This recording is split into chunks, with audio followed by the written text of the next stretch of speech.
Guys, after natin magmukbang ng pakwan, magki-kimchi noodles tayo. Wala yung mga amo ko dito. Wala yung mga amo, nagsi-alisan na. Hindi ko lang, may meeting yata sila sa labas. Bawal dito yung mga pagkain ganito, yung mga umaamoy. Pwede lang mga salad, sandwich. Wala kasi kaming kitchen or pantry para sa proper ventilation. Tikman natin. Sana huwag naman masyado maanghang para naman makain ko na maayos. Pero mabango siya.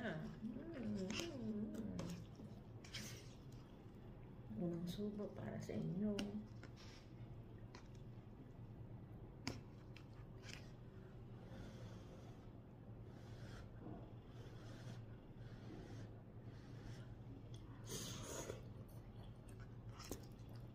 Sarap.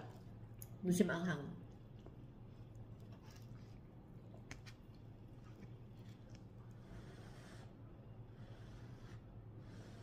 Isa pa.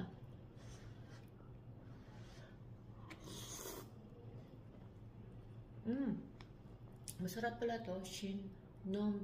Nongshim kimchi noodles. Hindi maanghang, guys. Bibili nga ulit ako. Medyo maalat lang siya kasi konti lang yung tubig kong nilagay. Nadagdagan ko siya ng tubig para hindi masyadong maalat. Kasi tingnan nyo. Parang pancit canton ng style kong ginawa. Dagdagan ko ng konting tubig siguro. Perfect na siya. Thank you, guys.